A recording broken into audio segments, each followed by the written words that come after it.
I hereby call the regular Brockton School Committee to order, it being Tuesday, May 20th, 2025 at 7:30 PM. We are here at the George M. Romm Little Theater, Brockton High School, 474 West Ave, Brockton, Mass. 02301.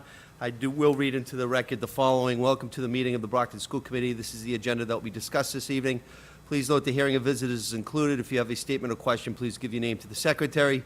In addition to attending, the public can view this meeting via television on Comcast Channel 8 and also the 1071 HD version, and online via this link, which is www.youtube.com/TheBrocktonChannels. We do have Mrs. Sullivan, Judy Sullivan, school committee woman, remote, and Jorge Vega from Ward 1 is unable to join us tonight, but I will establish a quorum at this time. Mrs. Sullivan? Here. Mr. Gomes? Here. Ms. Oliver? Here. Vice Chairman? Here. Ms. Azek? Here. Mr. Sullivan? Here. I'm here as well, and of course, Dr. Tehiliani is here as Secretary Clerk of School Committee. If we could please stand and salute the American flag, and I'd ask you to kindly remain standing. Pledge allegiance to the flag of the United States of America, to the republic which it stands, one nation, under God, indivisible, with liberty for all. Members of the committee, if we could take a moment of silence, the esteemed City Clerk Tim Cruz and the Cruz family, who have done so much in the city of Brockton for generations, lost Peggy Cruz, Tim's older sister. Our thoughts and prayers go out to the Cruz family.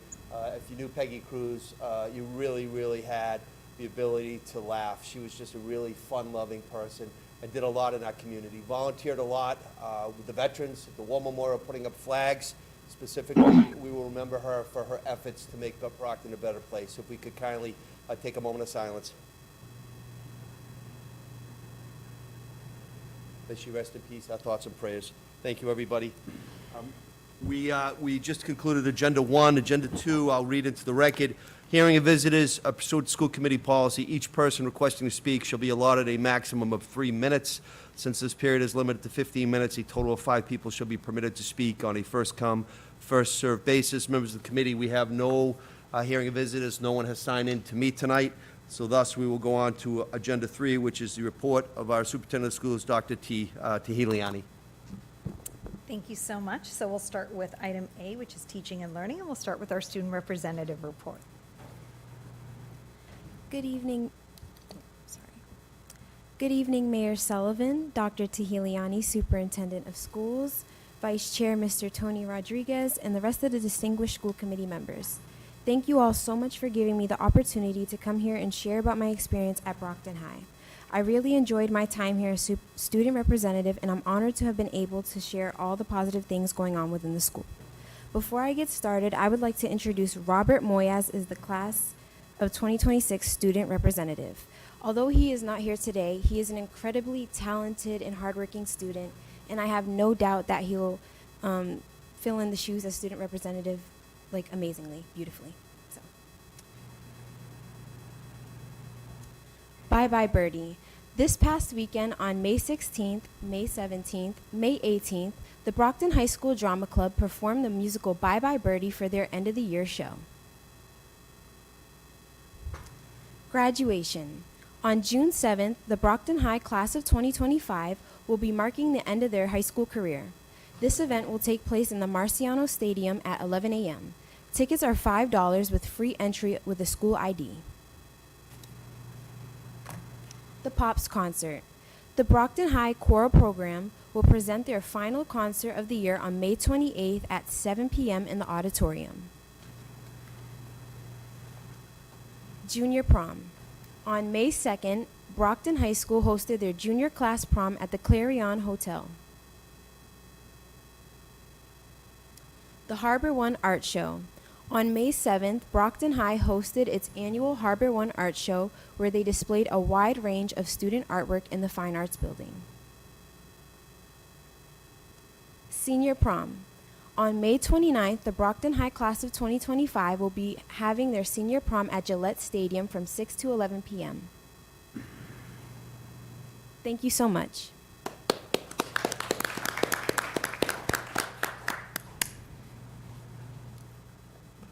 Thank you so much.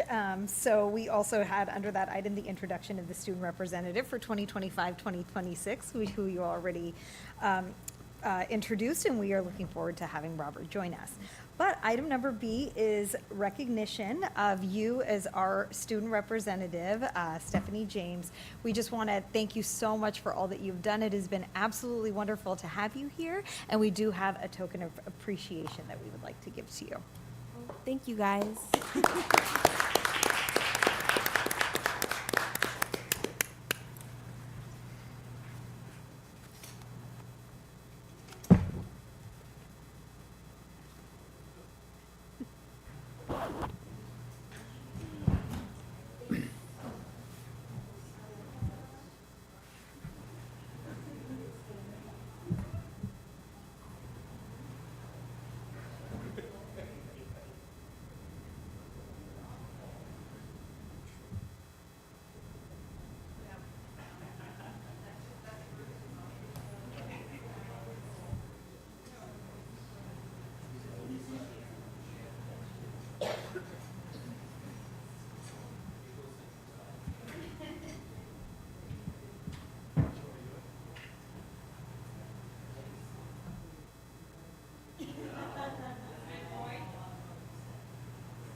So thank you so much again, Stephanie. We're going to miss you. Thank you again, Stephanie, for everything you've Have done. fun at the Thank you. prom. Be safe. All right, so under C is the superintendent's report, so I'm going to give my update at this time.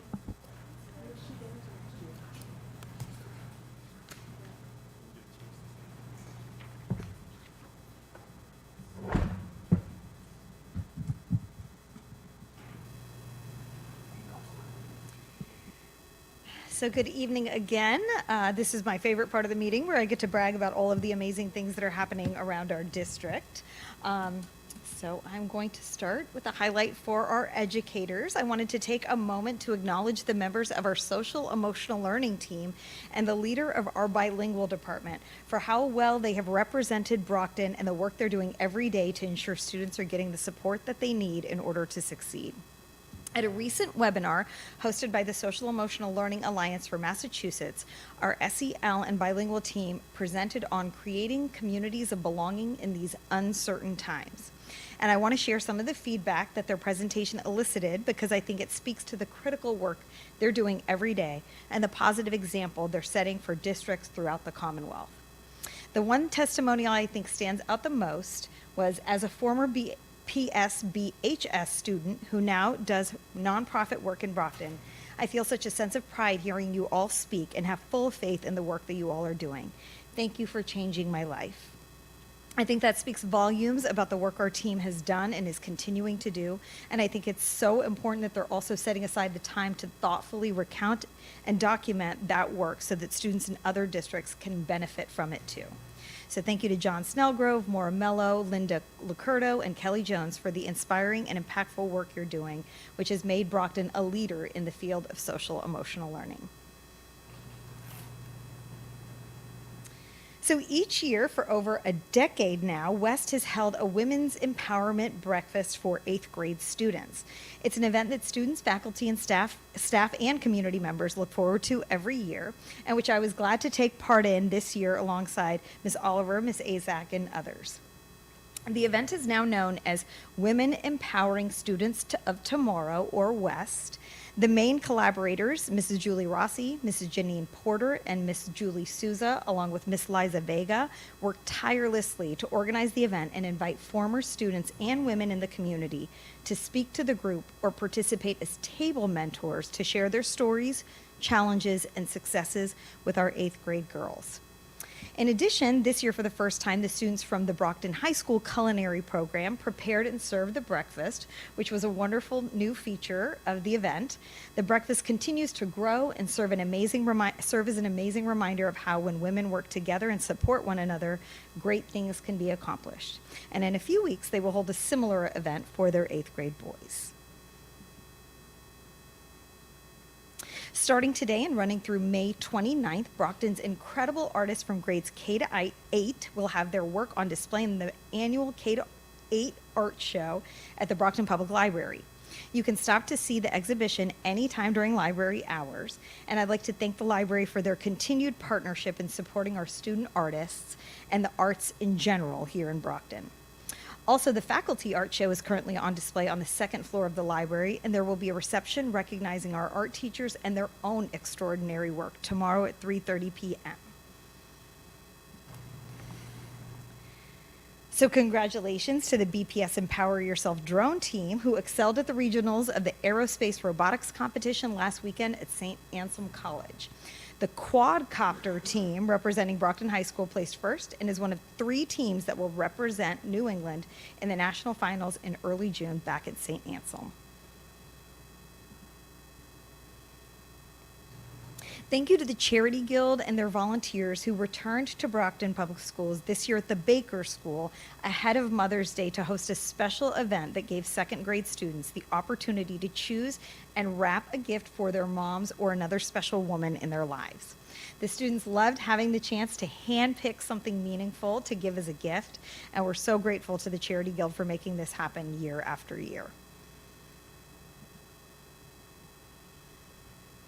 BPS was excited to host our inaugural April Vacation Math Acceleration Academy last month, giving students in grades 3 to 5 a chance to take part in hands-on math activities designed to enhance their learning.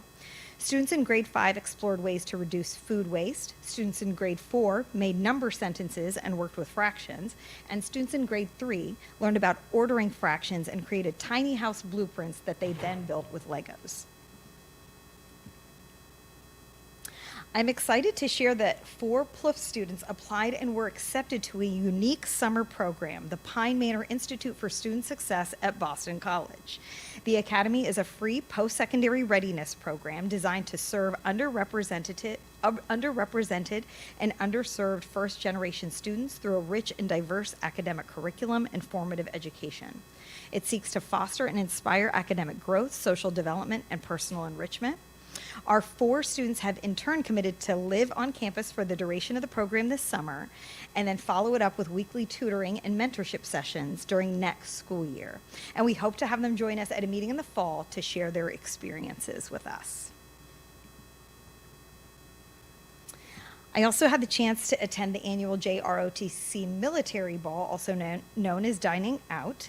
The event is planned and executed by students and all cadets, who also complete an etiquette class where they learn the proper protocol for this kind of formal event.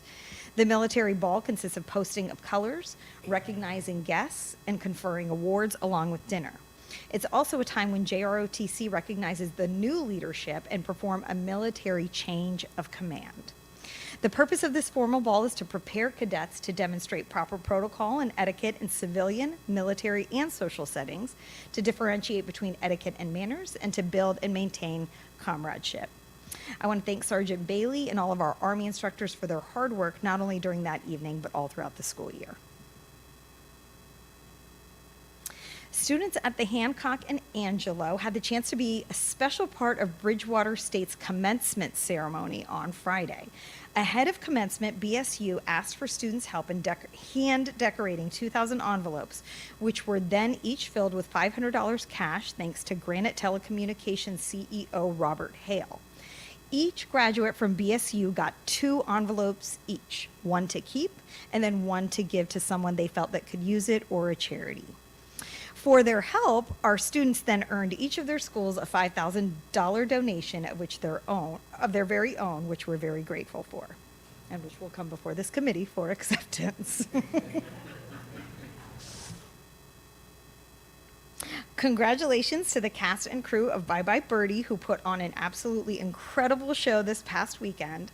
The Broadway quality of the production, from the sets to the costumes to the lighting and performance themselves, are a reflection of the countless hours of hard work and boundless dedication from the students, staff, and volunteers who made it happen. And while I have had the opportunity to see the drama club perform at competition earlier, this was my first full-length production, and it truly was so spectacular. It completely exceeded expectations. And I just felt so incredibly proud to be part of a community that excels in this way. So it was really tremendous, and I look forward to many future productions. I also want to thank our friends at Haitian Community Partners, who organized an incredible Haitian Flag Day celebration last Friday at Marciano Stadium. The celebration included some really inspirational remarks from members of our Haitian community here in Brockton and within BPS, as well as some extraordinary performances from Ashfield and BHS students that reflect their deep Haitian roots and pride. And finally, I'm pleased to introduce the 2025 class of BPS administrative interns who are here with us this evening. Our administrative internship program is designed to provide professional staff in the district with the opportunity to explore the broad range of administrative and leadership functions that happen behind the scenes in our district. Interns shadow experienced district leaders to gain insight into decision-making, strategy, policy, and budgeting work, and to actively participate in the work that our administrative teams do each day. Our interns this year are Jason Reynolds, who began working in the district in 2006, making this his 19th year, each one spent as an 8th grade ELA teacher at West Middle School. For the past 15 years, he has been actively involved in curriculum development through the ELA Steering Committee. In addition to his teaching role, he currently serves as the National Junior Honor Society Advisor at West and is proud to coach the West Middle School Championship football team. Jason pursued this internship opportunity to gain a deeper understanding of the diverse experiences Brockton offers its students and communities, believing this perspective would enhance his current role and better prepare him for future opportunities. Corday Higgins is in her 20th year as an educator, with 18 of those years spent in the Brockton Public Schools. She currently serves as an ESOL teacher and learner support advisor at the Adult Learning Center. Throughout her career, she has held various instructional roles, including grade 3 dual language teacher at Arnone, grade 6 and 7 dual language Spanish teacher at Plouffe, grade 4 SEI teacher in Boston, and grade 3 SEI teacher at the George. She is pursuing an administrative internship because she believes it's vital to have school leaders who value the culture of students and families and who can communicate with them in their home language, qualities she hopes to bring to her future role as administrator. And Tracy Politano, who has been a dedicated nurse for 19 years, is our third intern, with the past 7 years spent serving the Brockton Public Schools. She currently works as the school nurse at Arnone Elementary School, where she has proudly remained throughout her time in the district, always a tiger at heart. Tracy is now pursuing an administrative internship to deepen her understanding of the systems that support student learning and to grow into an effective and responsive leader. We should wish them all the best in their internship and in their future endeavors here in the Brockton Public Schools. If they could please stand so we could recognize them.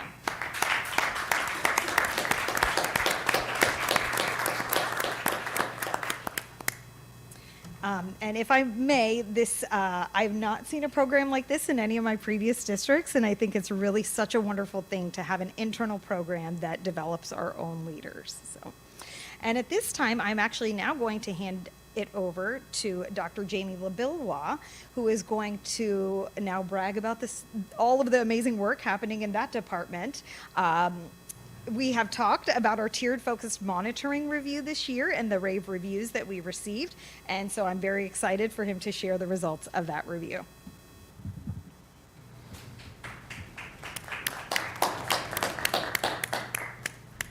Thank you, Dr. Giuliani. Good evening, everybody. I am Dr. Jamie LaBillois. I am the Assistant Superintendent of Unified Student Services, and I'm joined this evening by Jamie Langley, our Associate Director of Exceptional Learning for the Brockton Public Schools. And we'll just give the presentation a moment to come up.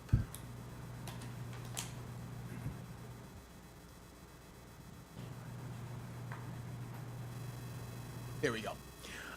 So we are here to share the results of the Department of Elementary and Secondary Education's integrated monitoring review.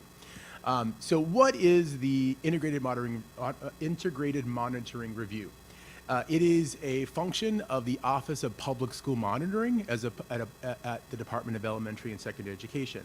This review focused on special education. So it looked at specific requirements from the Individuals with Disabilities Education Act, as well as the Massachusetts General Law 71B, which is our special education regulations here in the Commonwealth. They also reviewed our civil rights, methods of administration, and other general education requirements. So specific civil rights requirements under Every Student Succeeds Act, Title VI of the Civil Rights Act of 1964, the Equal Educational Opportunity Act of 1974, Title IX of the Educational Amendments of 1972, Section 504 of the Rehabilitation Act of 1973, and the Title II of the Americans with Disabilities Act of 1990. They also looked at the extent to which the district implements physical restraint regulations, the student learning time regulations, student records regulations, as well as all other federal and state regulations that the district is responsible for. And here's the timeline for that review. So back in the spring and summer of 2004, we received a review of the criteria. So that's the first time DESE told us, here are the things that we are going to be coming in to monitor and audit when we come and see you in the fall. September 20th, the civil rights self-assessment, which I took the lead on, was due for submission to DESE. On early October, myself, Jamie, as well as Dr. Tahiliani, had the orientation meeting with the Department of Education where they reviewed what the site visit would look like, the submission of materials. I'll also note that during their site visit, which I'll get to in a moment, there were school tours, classroom observations, principal interviews, faculty and staff interviews, parent community member interviews. It was a fairly comprehensive review.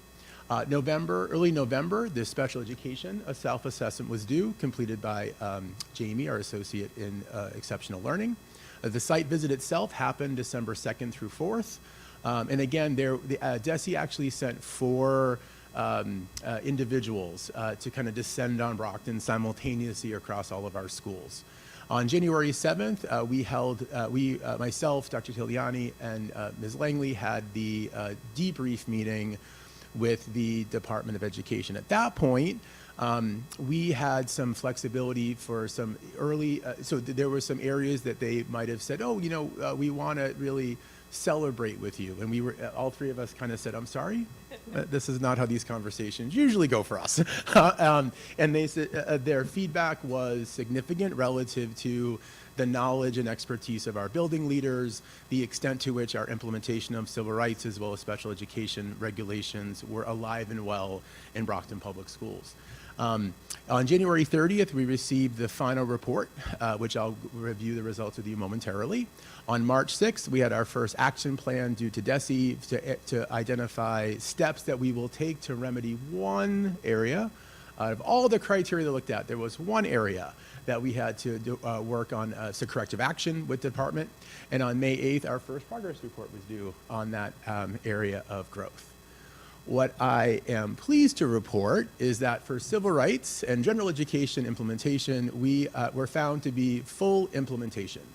There were no areas of noncompliance, no areas of feedback. All of the materials that we submitted, all of the sample reports, the interviews with our staff, our building leaders, all suggested that we were fully implementing all of our civil rights protections. I'll also note full implementation in special education in all but one criteria, which we'll talk about in just a moment. And to give context, they reviewed hundreds of teacher licenses and identified two out of all the educators in the district that we had to develop some corrective action for in terms of monitoring of licensure. But other than that, full implementation. I'll also note very positive feedback from DESE relative to the feedback of our educators, again, our administrators, as well, by the way, as the results of our parent surveys. So what happened was we submitted to DESE the names and contact information of all of our parents and the community and community members who have students eligible under IDEA or Section 504, and the state themselves, we had nothing to do with it, we just gave the contact. They then sent out a series of surveys the results of which were incredibly positive. Actually, the comment was, we've not seen such positive feedback from community members in almost any of the districts that we have worked in. So well done to BPS. I won't get into all of the specifics here, but as you can see, no areas were found not implemented. Only one area was partially implemented, and all other areas they looked at were fully implemented. So I'll let Jamie speak a bit about the full implementation in special education. Thank you, Dr. Libilowa, and good evening, everyone. So I'll talk a little bit about the special education criteria, as he said. So these are the criteria that we were being assessed in the integrated monitoring review. The first one is criterion 15, which is outreach by the school district. So for child find, meaning that the district's obligation to locate and evaluate students who have disabilities and provide early intervention or special education services if they're found eligible. The second criteria was around the establishment and ongoing collaboration with the Parent Advisory Council for Special Education. And in that, we had to submit that we were meeting monthly with the Parent Advisory Council.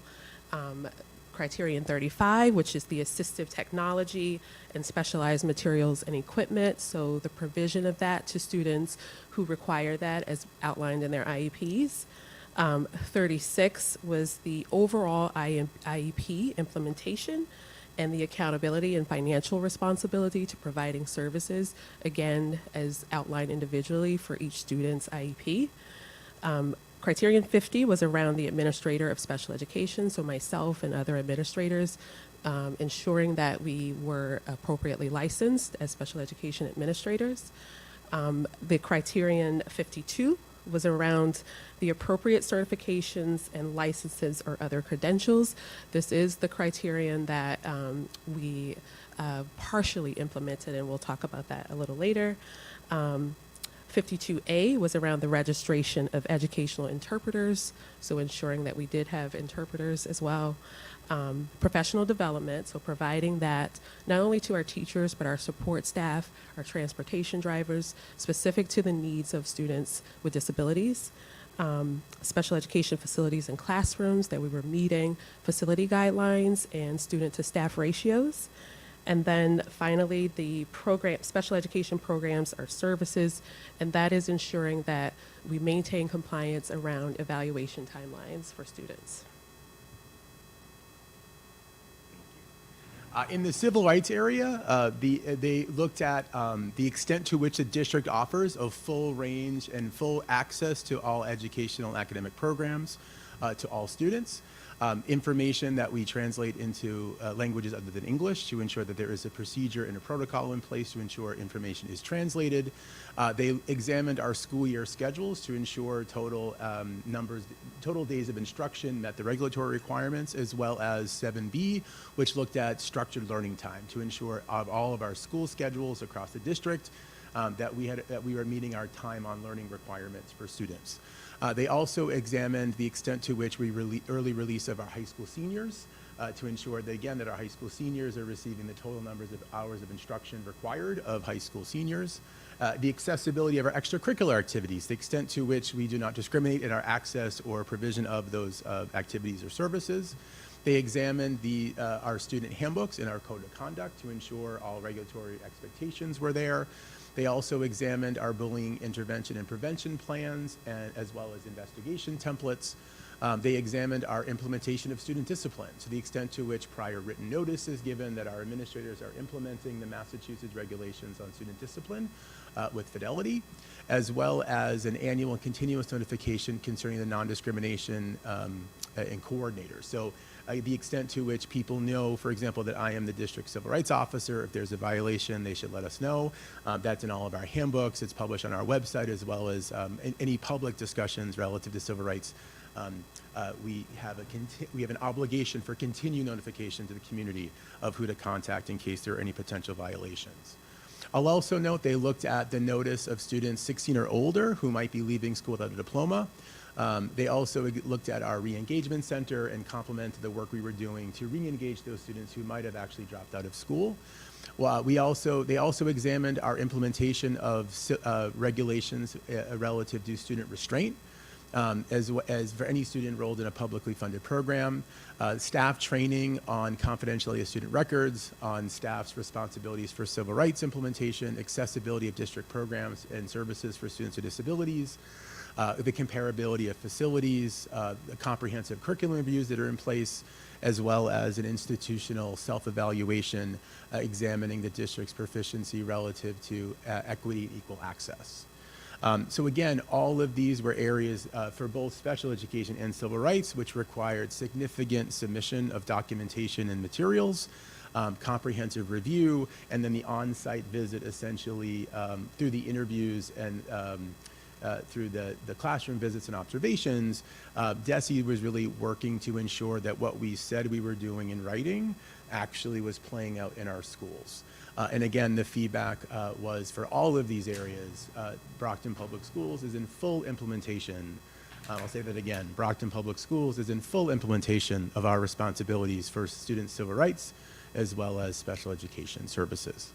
The one area of partial implementation, which I'll let Jamie speak about, was SE 51, which is the appropriate licensure of special educators. And I'll make one minor correction. It was 7. I wish it were 2, but there were 7 teachers that were found as to not have the appropriate special education licensure. This is not unique to Brockton. I think it's often spoken about how challenging it could be at sometimes to get licensed special educators. However, as a part of our corrective action plan with the partial implementation of this, we did speak about some of the things that we have currently at the district to continue to promote the number of teachers who are seeking and obtaining special education licensure. So we partnered with our HR department this year to not only look at the internal monitoring process of identifying teachers who are waivered or on an emergency license and continuing to notify teachers within a timely manner when they're approaching the end of their deadline to pursue and obtain their license. So that was a part of the corrective action that we discussed, how we can streamline that process and continue with the internal monitoring process with the teachers and notifications. In addition to that, we talked about our internal structured guidance and support system. It is a way for teachers, candidates who are seeking special education licensure to partner with supervisory educators. And so we did use IDEA grant funds this year to continue this, or actually enact this program so that the teachers could be partnered with a supervisory educator who could assist them in obtaining their license, providing supervision, and also providing quarterly check-ins to ensure that they're meeting the requirements of the license. So we will continue that program into next year as well. And then finally, as evidence of our corrective action, obviously we have to, within a year, continue to submit the progress reports, but within the year of the corrective action, ensure that we are still continuing our internal monitoring processes and also submitting those revised policies and procedures around ensuring that we're notifying teachers and providing the appropriate support for those who may obtain the special education license.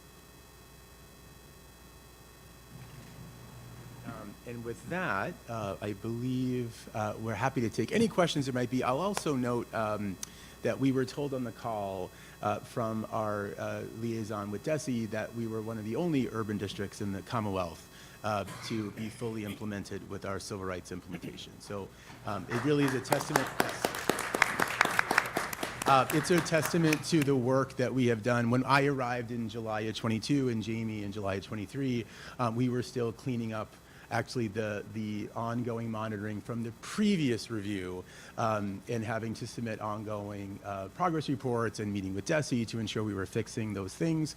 And now we get to look to the future with a clean slate, actually turning our attention away from the compliance and the paperwork and hopefully focusing more on the quality of our teaching and learning programs.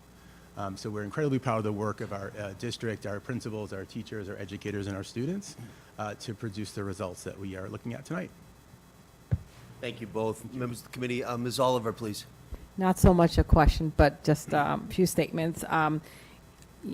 This department, you know, it's dear and close to my heart. I think for the past, since you've been here, you have done an incredible job, both of you. I think just cleaning up the mess from the past as a parent with a child who's been part of IEP and 504. I know exactly the struggles a lot of parents out there has had in the past, but I just see the improvement in what you both have done to make sure this department is where it needs to be, so parents can be more easy to be able to send our students to child to school and know they're going to get the service they deserve, and they're not going to be left out or behind because we're not getting our stuff together. And I truly appreciate it. Every time I have a conversation with you, it's very mind-opening, and it's like a breath of fresh air because I know stuff's getting done, and you always get answers from me, and I truly appreciate you always answer my emails or questions I have about the department and what's going on with IEP and 504, just to basically make sure all the parents out there know that we're moving in the right directions and your child will get the education they deserve. Thank you. I appreciate it. Thank you, Ms. Oliver. Thank you, appreciate that. Mr. Gomes, please. I think all I have to say is thank you. Desi was right. We owe to celebrate this accomplishment. It takes a tremendous amount of work, and I mean, the whole district, we've been trying to fix things, to clean up, to put things in order, and this is proof that we're doing the work we're supposed to be doing. So thank you guys. I appreciate the work you guys have been doing, the staff, the teachers, everybody involved. One quick question. For the 7 teachers that need to be in compliance with their license, is there a timeline? Do we know how soon or that it's gonna take for them to be in compliance? Yes. So some of those teachers, I believe there was one teacher who was in the structured guidance and support program. So the hope is that they will be able to continue that into next year. However, the remaining teachers, they have until June 30th. So that is a part of the notification process, that if they're not appropriately licensed, HR does have to inform them that if they're not by the end of the school year, that they might have to seek other opportunities that are outside of special education. So it's specific to special education, so I want to make that clear. Okay. And what's their status now? What kind of license do they have, or has it expired? Has there not been any updates, or? So there's a combination. Some folks have licenses that are no longer recognized by DESE as a special education licensure that was previously. So that's a bit new. Others may be emergency licensed, and others may have been on a waiver that the district applied for to continue their ability to teach for an additional year. Okay. Now, is that something that we are assisting them with, in as far as how can we help to get you licensed in the areas that you're supposed to be licensed? Sure. So I think it's ongoing collaboration, definitely, with the Office of Exceptional Learning and HR. I do think that HR and with the structured guidance and support programming, the idea, right, is to get teachers on board who are looking and motivated to continue their license or seek their license in special education. So being able to provide that support, again, that was a new thing this year, and so we're planning to continue that because there are many applicants who are interested in getting their license. They just need that additional guidance that the district provides. So that, I think, is a good step in bringing on more qualified candidates. And then we're continuing to recruit teachers who do have the appropriate license. Awesome, I agree, and thank you guys, appreciate it. Sure. Thank you. Any additional questions? Mrs. Sullivan, since you're not here, did you have any questions? Not at this time, thank you. Thank you very much. Thank you, both of you. Thank you. And I know Jamie said, Dr. LaBillois said this, but I really cannot thank the teachers, the school-based team chairs, the special education administrators enough, related service providers, to be able to have this type of review and the compliance that we did display with DESE. So thanks. Thank you. Thank you.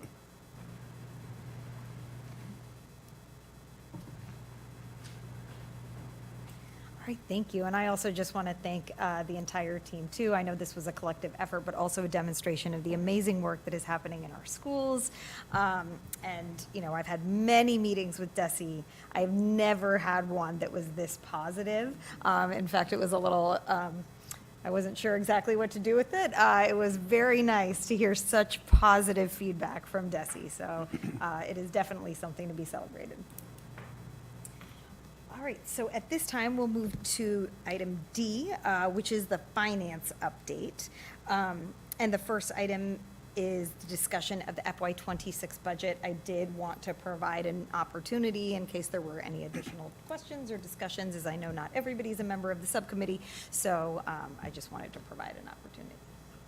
Any questions, excuse me, any questions for the members that are here? Any questions, Mrs. Sullivan, remotely? Not at this time, thank you. Thank you. All right, wonderful. So then I will move on to the next item under the finance update, which is a discussion of school space and classroom moves, as that is ultimately a topic that we are going to need to look at, not just in the short term, which is what I'm going to be talking about today, is what this is looking like for next school year, but also what this looks like long-term, as it will have financial implications, and I want the school committee to have plenty of time to digest and give this topic the consideration it requires. So.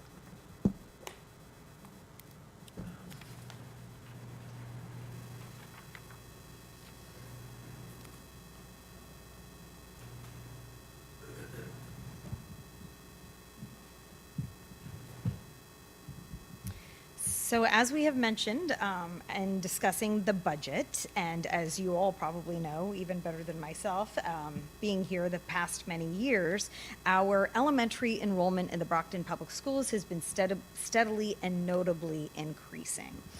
So enrollment for elementary students requiring special education service, as would be expected, has also notably increased. And because of the influx at the start of the school year, we did have to add classrooms that we did not have before, and also we actually did have to add classes mid-year as well. Thus, we need to make up some moves, not school moves like we did last year, but some classroom moves in order to accommodate all of our students. So the team has been working to create this plan, as it is kind of a putting together a puzzle. And so the moves captured in this presentation are intended to cause the least disruption to students, family, and staff, while trying to stay true to our commitment to an inclusive school community. So to provide you with a reference point as of our May 1 report, while our overall district enrollment is down 68 students from where we were 2 years ago, we are up 107 students in K-5 compared to last year, and up 375 students in K-5 from where we were 2 years ago. And as you know, the amount of students requiring special education services also continues to increase.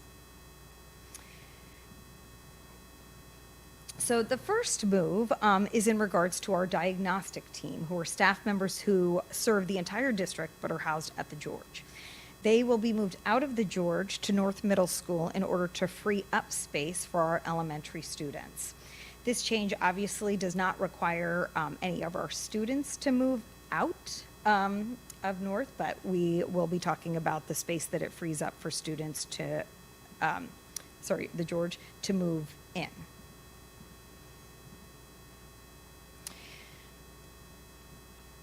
So mid-year, this past year, we did have to place a pre-K life skills class at the George because we had no space in the district.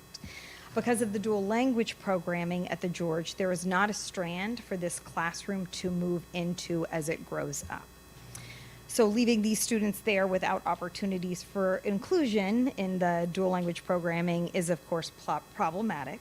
So as a result, this class that has 6 students will move to the Hancock, where there is a life skills strand. Because of the dual language programming, the only viable option to best leverage space at the George is to include pre-K classrooms. Thus, the diagnostic team and life skills will move out, and 2 pre-K classrooms will be created.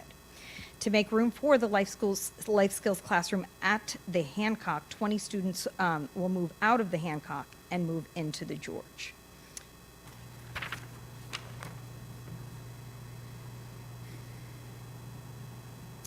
We will also be moving 2 life skills classes from the Baker to the Hancock. Hancock has a life skills strand in grades 4 and 5, so this will allow us to complete that strand. In addition, Baker has had 10 sub-separate classrooms this year, so this will allow more opportunities at the Baker for inclusion. This will impact 21 students who will need to move from Baker to Hancock.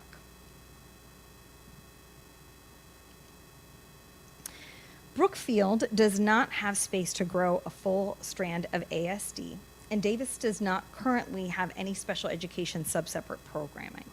So this would be the beginning of establishing a strand of ASD at the Davis School. As such, we will be moving 2 kindergarten ASD classrooms out of the Brookfield and moving them to the Davis. We will then add 1 more ASD classroom as a result of increasing enrollment coming into pre-K. This will require that 24 students move from Brookfield to the Davis.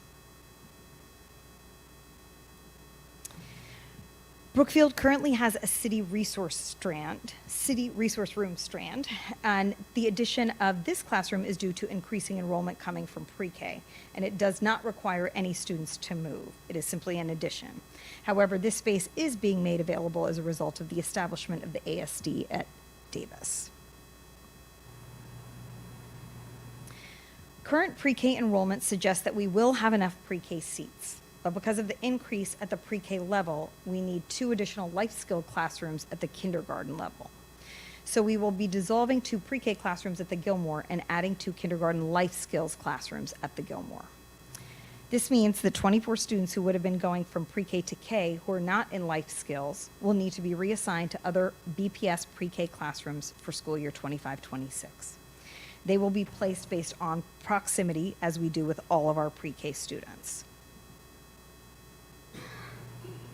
We will also be adding 1 grade 6 life skills classroom to the PLUF due to the increasing enrollment of students with disabilities transitioning from 5th to 6th grade in the school. So this will not require any students to move, but will allow those students to stay at their school. And finally, we will be moving 2 city resource room classrooms, one that includes students 6 to 8 and one that includes students in grades 7 and 8 from east to north, and adding a 3rd classroom as well. North does not currently have any special education substantially separate programming, so this would allow North to establish a full strand of city resource room classrooms and create more opportunities for inclusion for students with disabilities. This move would require 13 students from East Middle to move to the North Middle School. I know this is a lot to take in, and it certainly is going to impact students and families around the district. We are going to be contacting the parent and guardian of each student, and the school team will collaborate to best prepare each student for the transition. I know you have a memo before you, and this is certainly an item that we can continue to discuss, but I wanted to give you a preview tonight. Unfortunately,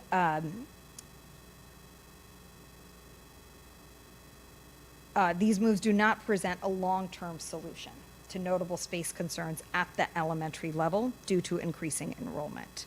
So that is still a larger problem to be solved, and I will be at an upcoming meeting presenting multiple options for the committee to consider over the next many months to discuss with your constituents and to vote on next school year.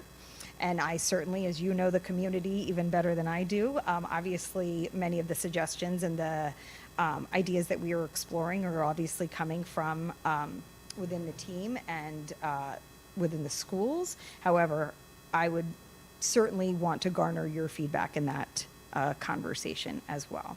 So we do want to be able to explore several different options. And at this time, I will take any questions.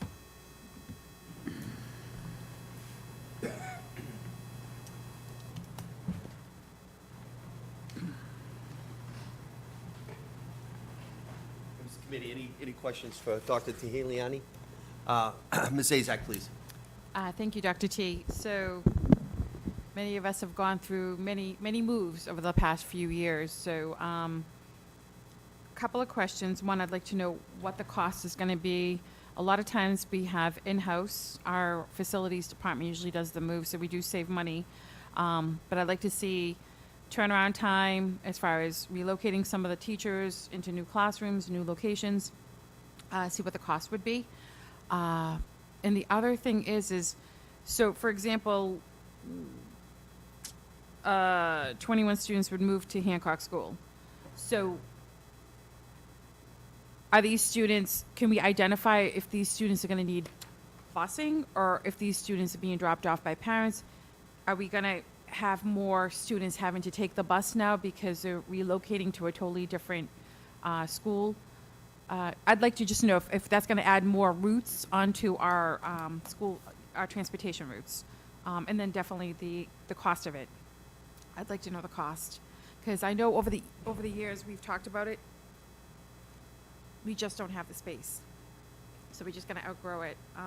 But now I'm going to get you're coughing, so I'd like to just long term. We Right. definitely need to look at long term. So the greatest impact for cost would be, at this time, as we've been looking at this, would be classroom furniture. So we can come to you with a cost for that. We also, as you saw, had included classroom furniture in our budget investment plan for the net school spending carryover. We will be doing the moves in-house. I can certainly get back to you on transportation. I think something important to note in these moves is that, and again, I'm learning a lot about the district through this process, is that in the past, there were sort of classes and strands that were not complete at schools. So what would happen is that a strand would kind of stop and a student would transition to another school where that strand existed. And part of our, goal has been to create a more thoughtful program and one that requires students to have less transition over their school, over their schooling, especially those students who are most vulnerable. So they're in a program and then suddenly they have to move. Now, I recognize that that's what's happening, but also for pre-K and kindergarten here, our pre-K is district-wide, and so students do often relocate for kindergarten anyway. And so I bring all this up to say that what we're trying to do as we are creating these moves for next year is be thoughtful about the strands so that in the future we'll have less transitions. Of course, the complicating factor here is the lack of space and the fact that we do have students coming in. So we can look at the enrollment and the projections. Certainly, and we've tried to be thoughtful about that, especially in the budget and thinking about what positions need to be added. But and I believe we're going to be more prepared next year, given this plan, as we're adding classes, we're adding seats, so that we won't be in the situation we were in last year, where we had students and no place, and we're kind of like, what do we do? So we had to, figure out the best of many not ideal solutions. One other comment is sometimes we have families that have more than one student that go to that school. If we can take into consideration some of the families, how's this going to affect them? If you have, one child going to one school and another child going to another school. So I'd like to see, if we've already identified the students and things like that, like how's that going to affect some of the families? And I maybe think try that, to work with them. yeah, sorry to interrupt. I think that's the next step, is to ensure that we are working directly with the families to make sure that their transition is smooth. Okay, thank you. Any additional questions? Ms. Sullivan, do you have any questions for Dr. Tehiliani? Not at this time, thank you. Thank you. We'll continue to move on. And I'm sure, again, this is a lot of information to take in, so I please encourage you, like with the budget and anything else we discussed, to please feel free to email me any additional questions or concerns that you may have, and this will certainly be an ongoing dialogue. All right, the next item under the finance update is the MSBA update. Sure, I'm happy to give that. I want to thank Dr. Tehiliani and Ms. Oliver. On Tuesday, April 22nd, the three of us participated with the MSBA for the architect interviews. Left Field, our OPM that we selected, worked with us. There were three applicants that presented. The MSBA folks that were on the team, there was a total of 11 of us, so it was 3 plus 8, asked great questions. My humble opinion, it was very productive, informative. It was a great experience. KBA was selected, Castle Booze Associates was selected. They were very strong technical approach. The other two, nothing bad about them either, Mount Vernon and Perkinsville, they were fine. But the vote at the end, KBA came out on top. And of course, Ms. Oliver and Dr. T can share thoughts, but we will continue now that an architect has been selected, working with Left Field. Kevin Sullivan is the individual we've met before. He's assigned to be the point person. I think we have a meeting next week. I believe it's next week. So, Ms. Oliver or Dr. T, do you have any additional questions on that? It was a great experience. It Great was comments. definitely a great experience just being part of it. And I think the architect that we picked and we agreed on and we voted the same way. And it was unbelievable. Just what the PowerPoint and what the future they looked to basically build the new Brockton High old renovate was outstanding. They had a great presentation and just what they want to do for the school and Brockton High and the students and putting taking the ideas from the students and how to move forward. I loved it. It was great. I was so happy that we picked them. The other ones were great, but this one was definitely the top choice. Dr. T, any? No, I thought it was amazing. It makes me very excited about the future. One of the things that I really liked about their plan too is they were very thoughtful about a potential phased approach. And I'm sure because of challenges they've had to face in the past with growing costs and inflation, they were also very mindful of creating a phased plan that if at any point something, if God forbid another pandemic, that there would be plans in place to ensure that we would be able to move forward or that we would be able to use the building as is, even if it's sort of within a phased approach. So I really appreciated them being very mindful of finances and sometimes an unpredictable future. They also have a vast experience with high schools, which was important. One of the other applicants did a lot of elementary schools, but these were the groups that were selected. KBA was selected, so we will continue to move on. I also want you to know there were a lot of Brocktonians, general public, because it was an open meeting, that participated. They didn't actually speak, but they listened and watched and listened and learned. So it was a great experience. So we'll keep everybody apprised of it. But Left Field will be reaching out again with us. And Vice Chairman? KBA, is this the same KBA that was located on Commercial Street in Brockton? No. Different. No. KBA is Castle Booze based out of Foxborough. Okay. Foxborough. That's my Brockton accent. I was going to pull a Trump card. That was BKA, Barry Koretz Associates. KBA is doing work in Brockton now. It might be familiar because they have not just the school sector for architecture, they do public safety buildings sector as well, and they're affiliated with the public safety on Warren Ave. Ms. Azak, please. Thank you. So it was open to the public, so I was able to log on for a little bit. It was quite a few hours, so I didn't get a chance to see who was picked. Was it a unanimous pick? What was the majority of? I'm just curious. Was it an all-time favorite for everyone that was I there? think they got 33 points. Yeah.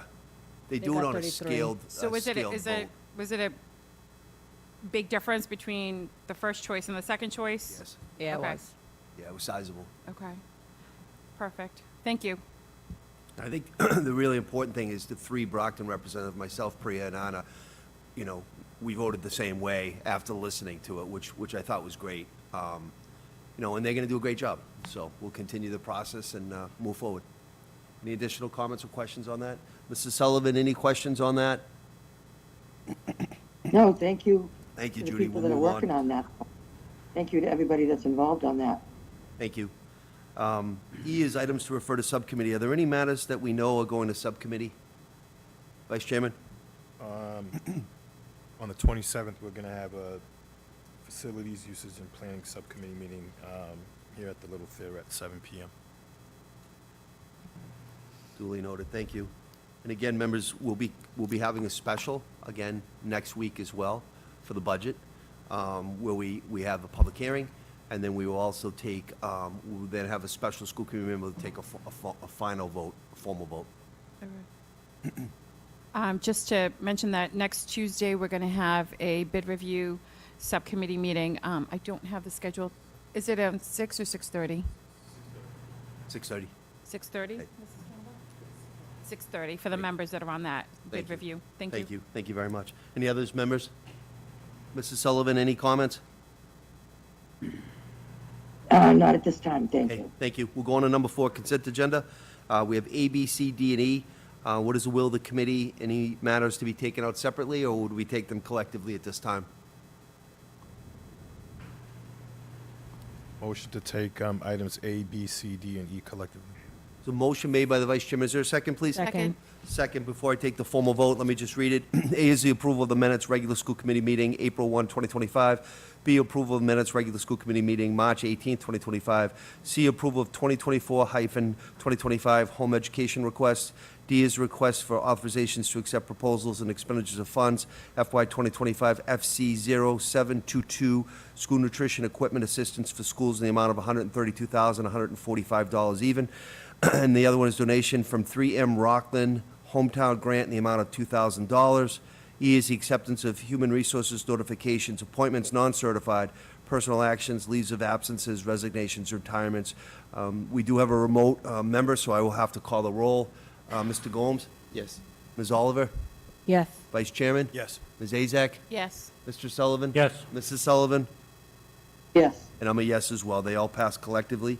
Number 5 is unfinished business. We had the public hearing at 7:15 tonight relative to FY 2026 school choice meeting. I just wanted to read into the record, I want to thank Mrs. Campbell for giving me this, just to read into the record again. In the past, a year ago, the Brockton School Committee meeting on May 21, 2024 voted to continue participation in school choice for the 2024-2025 school year, accepting students Brockton High School, which was 50, but then also Edison Academy 10, and 6 8th grade students. This year, the recommendation would be the same thing, plus adding Promise 10 students. So just want the record to reflect, I think it was stated previously in the public hearing, 7:15, that it was just high school, but it was open up to all those entities. What is the will of the committee? Mr. Vice Chairman? Motion to accept the school choice program for FY 2026 as you clearly stated with the amount of students per school. Second. Motion was made, was made by the vice chair. It was properly seconded. I'm going to give it to Claudio. Mr. Gomes, just to read it for the record again, this will be for the 2026 school year for school choice. It would be Brockton High School 50, Edison Academy 10, 6 for 8th grade students, and Promise would be 10 students. The motion was made. It was properly seconded. I'll just call the roll. Mr. Gomes? Yes. Ms. Oliver? Yes. Vice Chairman? Yes. Ms. Azak? Yes. Mr. Sullivan? Yes. Mrs. Sullivan? I just didn't hear the counts again. Sure, Judy, it's Brockton High School, 50 students, Edison Academy, 10 students, 6 students for 8th grade, and then Promise would be 10 students. Does the superintendent know how many we got to Brockton High? On the motion? On the motion? That's through on the motion, correct? Yes. I do not, but I can get back to you on that. We don't have that hard number in front of us right now, Mrs. Sullivan, but Dr. Teheliani can get it back to you. Okay, thank you. Yes. Okay, and I'm a yes as well, so that's collective and unanimous. Thank you, everybody, on that. That concludes 5.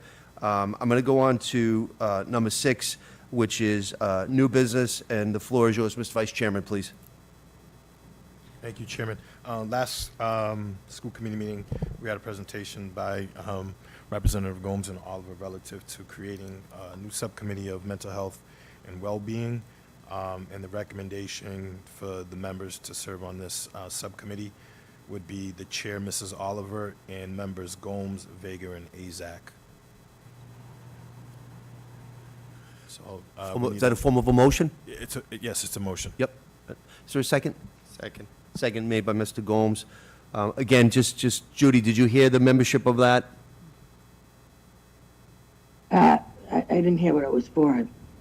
It's for the mental health and well-being subcommittee, the newly created. Okay, yep. Okay, Thank you. I'm going to call the roll because there was a second on that, and the members have all agreed. Mr. Vega's not here, but he's agreed to be on that? Okay. We'll find out if he didn't. Mr. Gomes, please. Yes. Ms. Oliver? Yes. Vice Chair? Yes. Ms. Azak? Yes. Mr. Sullivan? Yes. Mrs. Sullivan? Yes. I'm a yes as well. That passes unanimous. We will now go on to school safety, police liaison, which is agenda item 7. I don't know if we have a member of the... I don't think we have anybody here tonight, so we will cordially invite Police Chief Brenda Perez to be at the next meeting. We will go on to announcements, agenda 8. Ms. Azak, please. Thank you. I do apologize. We forgot to acknowledge our superintendent, Kathy Smith, was superintendent for quite a few years, and her husband, Jerry Smith, passed away, and I don't believe we acknowledged that. So I just wanted to extend our sympathies and our thoughts and prayers to Kathy Smith, her family. Jerry was a wonderful guy. I worked with him actually at Jack Conway years ago before I even met him, working at, as a school committee member. So our thoughts and prayers are with her. And I didn't realize he had passed away till after. I think the wake was the night of the school committee last week or something. So we just want to acknowledge it. Thank you. Jerry was also a volunteer on many boards, including the Brockton Redevelopment Authority. So our thoughts and prayers go to the Smith family. Thank you. Thank you, Ms. Azak. And then one other thing. So Superintendent, you had, we were at the Women Empower breakfast. I would love for us to somehow get our culinary program to start attending a lot of these events. I mean, we're paying vendors. We might as well support this program that a lot of our students are really, they did an amazing job. And I'd love to see if we can somehow get them more involved rather than us contract out caterers, have our students do this. It was a wonderful breakfast. They were so proud of themselves. And everything was amazing. So for those that are going to be attending the Father's Day one, the men's breakfast in June, I'd love to see if we can, like we have our culinary program, we have our videography, our communications, somehow get our students a little more involved in our everyday, as far as like Brockton Public Schools. I think we should, even here when we have events, get our photography students in here, start taking some photos for us. Even at the events, we've talked about this many a time, get our students at the events, let them report back, take photos, just get them more involved and maybe somehow give them like extra credit or have it be part of their, the program that they're in. But I'd love to see, we were all impressed with the Empower breakfast. So, yeah, thank you. Thank you, Ms. Azak. Ms. Oliver, please. Quick thing, just for the 2 events that I was able to go to, the JROTC, I just want to say congratulations to 24 of our seniors that basically is joining the military. I wish them good luck and safe, and thanks for serving the country. But I'm extremely proud for the 24 seniors that's basically going to the military. Also, the Bye Bye Birdie play was unbelievable. I had so much fun. I came with my daughter. I was like speechless. We have some very talented students, and I know the old Ward 3 Jared son was one of the cast, and he was incredible. He was so good. He was the brother. So they did a really good job, and I just want to thank the local businesses that donated to our department. The music and art department. Thank you so much for all the local sponsors that basically donated the money, and great job, great work. Thank you, Ms. Oliver. Mr. Gomes, please. Yeah, I'll second that as well. It was an impeccable show. I was here Sunday before my graduation on Monday. I was debating whether or not I could make it, but I'm glad I came. I brought my kids. And one of my cousins was playing Cameron. So I was like, I didn't even know he had this talent, man. He could sing, he could dance. It was just amazing to see what these students can do. Big shout out to the staff, everybody that donated, participated, helped put this together. And I'm hoping to see more events like this. Thank you very much.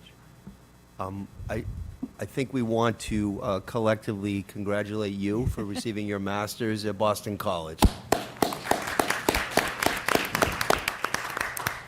Job well done.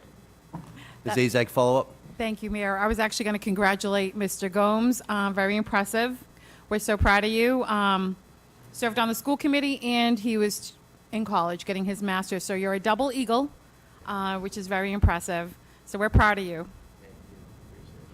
Mrs. Sullivan, did you have any announcements at this time?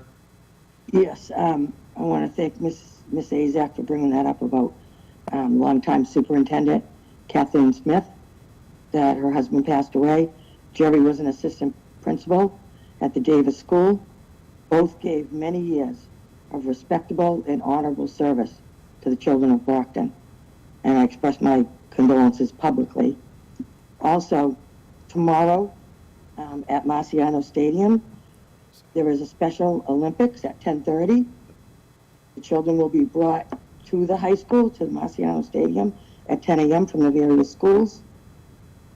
And we hope people can join. And all the information is on the Brockton Public School website that addresses the Special Olympics. And I just wanted to let my constituents know that I was on the 6 o'clock p.m. finance meeting, but I was not recognized by Ward 4 School Committee member, Mr. Rodriguez. But I was on there, and I am very concerned and interested in the budget. Thank you. Thank you, Ms. Sullivan. Any other questions or comments at this time? I just want to make an announcement. Amoresco is a company that's doing a lot of projects in the city of Brockton. Right now, the city hall is being done with the ARPA money, and Amoresco is doing a lot of the work. And I know Principal McCaskill is here. Kevin, I want to thank you. Amoresco had offered to have an intern from Brockton High School that is interested in that field. And the principal worked with Amoresco. We have an individual that has done a great job, and they're actually going to keep him on. So tomorrow, after the Special Olympics, I'm going to the principal's office with Dan Smith from Amoresco. We're going to tape a little information, a PSA about that, because they are looking to bring on more Brockton students, Brockton High School students. So thank you, Principal, very much. Appreciate that. And kudos to the young man that's doing that role. Any other comments at this time? Seeing none, we'll go on to the next agenda item, which is 9, and I have to read this into the record, executive session. School committee will go into executive session pursuant to Mass General Law, Chapter 30A, Section 21A3, to discuss strategy with respect to collective bargaining or litigation if an open meeting may have a detrimental effect on the bargaining or litigating position of the public body, and the chair so declares. As chair, I do so declare. Litigation update, collective bargaining discussion, BEA, BESPA, Teamsters, IBAA-TEA. I need to ask for a motion to go into executive session. Motion to go into executive session. Mr. Gomes made a motion, sir? On that motion, Yes. are we all going to be present, or is we going to have anyone remote for the executive session? I mean, that's a good question. Because given the recent events, I'd like to express that I do not feel comfortable proceeding into executive session while members are using cell phones. Okay. Executive sessions require a high level of confidentiality and focus, and I believe we owe it to the integrity of the process and to the public trust to ensure that all potential distractions or risks of confidentiality are removed before we continue. Given the nature, I don't feel Perfect. going. I Perfect. concur with that, and I know we have Attorney Spotterford here as well. I just want everybody to be aware that, I say it all the time, when we go into executive session, what we talk about stays in executive session. So we will not go into executive session then. Will you withdraw your motion? Withdraw the motion, but I do, and I will recognize you, Mr. Vice Chairman, I do want us to put on the next agenda item, and when we have all parties here, we should go into executive session. Vice Chairman, please.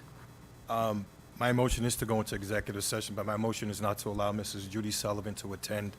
Mrs. Judy Sullivan has been taking a strong stance against this committee, and in question, what we're going to be discussing is something relative to her.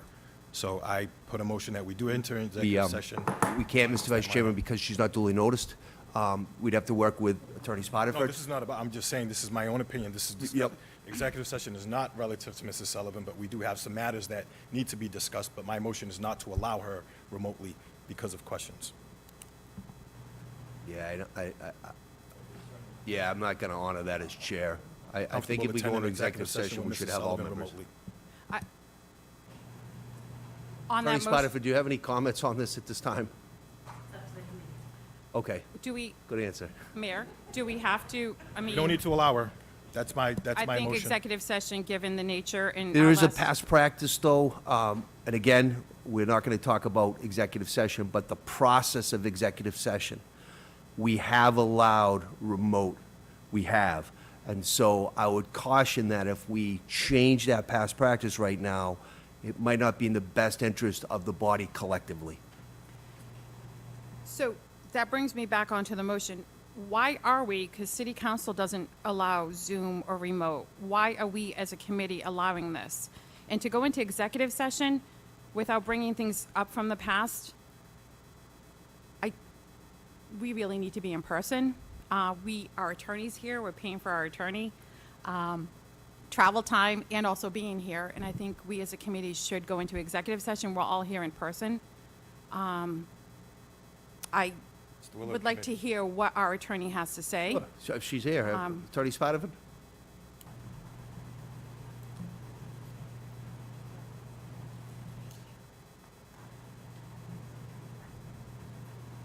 I mean, we're just wasting legal fees in We're gonna go to reality. executive session. My vote's to go into executive session.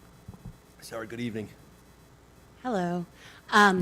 So I haven't looked at this issue specifically because it's a little new for tonight, but the school committee is permitted we're still operating under the emergency COVID rules with regard to remote open meetings, which allow the school committee to have hybrid meetings or to have in-person meetings. I don't think we ever formally adopted a process for how your meetings would be held, and this feels like potentially a policy item to discuss about how you want to hold your remote participation in the future. As a reminder, remote participation did precede the pandemic, but it was by phone, and the person wasn't allowed to vote, but they could participate in both open and executive sessions. And that was, the city council could make that decision about whether or not all the bodies in the city could operate under that model. Under the COVID rules, each body, unless the city council has said otherwise, which I'm not aware they have, for purposes of the school committee, you're allowed to make your own decisions about how you allow access.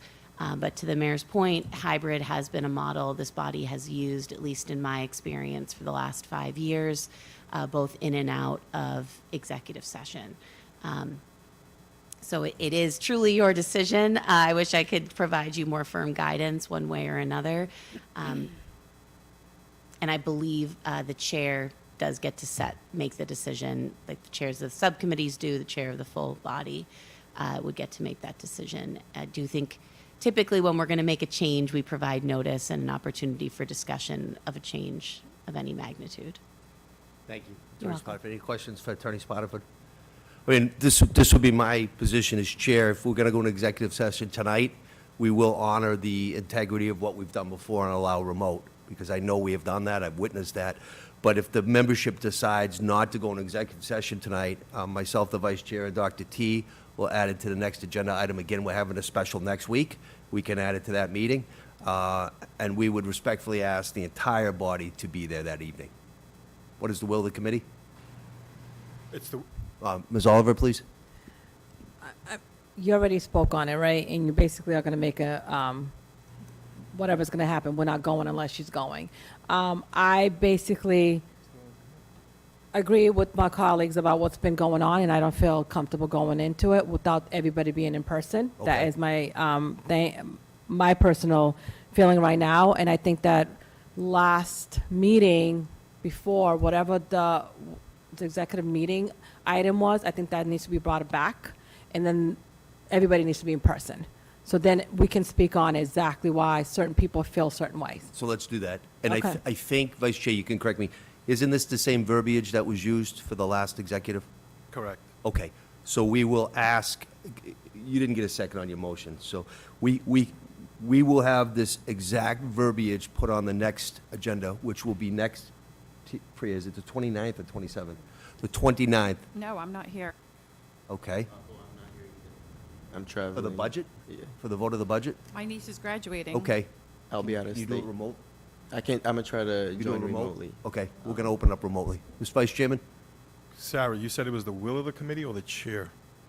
because you stated that it's the will of the committee, what the body wants. If And you were going to also do if it as you- a policy, it would be the will of the committee. My understanding is the specific determinations about how each meeting's going to run. If there is no policy, is that decision of the chair? Would anybody feel, I mean, I'll call a special for this, I don't really care. I mean, next week, though, since it is the budget, we will have remote participation, and if you can't, that's fine. Well, I would like to be there, so if we're making.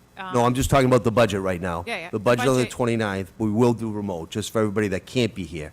We have to take a formal vote, and it has to be passed on. But in terms of this agenda item, I will work with the vice chair tomorrow morning. We'll call a special for purposes of that. I mean, I agree. why not? So everybody's going to be here on the 27th, because it is facilities. Oh, yeah, let's do it that day. So we can do that. But the other piece, just for clarification, because the Ward 5 representative made a claim that when a public body is meeting, the chair does not need to allow remote access. I will not sit here and have a member of this body boycott meetings because we're going to be discussing a major issue which is a concern to this body. So, Publicly. duly noted. What we will do, members of the committee, the 27th, which is, we already talked about it during the subcommittee meetings, there's going to be subcommittee meetings that night. Expect to have a special call that night. We will work tomorrow, myself, Tony, Priya, and Sarah, but the verbiage will be the same, okay? Will you just withdraw, just for the minutes, withdraw your motion? I withdraw my motion. Okay. And there's no other matters about that right now. Is there a motion to adjourn at this time? Motion to adjourn. Okay. Motion was made by Ms. Oliver, properly seconded by Mr. Gomes. I have to call a roll on that, though. Mr. Gomes? Yes. Ms. Oliver? Yes. Vice Chair? Yes. Ms. Azak? Yes. Mr. Sullivan? Yes. Mrs. Sullivan? On the motion, I have a comment. On the motion? We already took the vote. We started the vote. Well, I do have a comment before the meeting ends. Okay. On the motion. I have already reported to the committee and to the superintendent that I have been dealing with major swelling in my right leg. And to my Ward 5 constituents, that is the reason why I am not there. Thank you, Mayor. Thank you. Yes, I And took I'm a full yes part. as well. And we hope you feel better. And again, good meeting tonight. Priya, thank you very much, you and your team. Drive careful. Meeting's adjourned.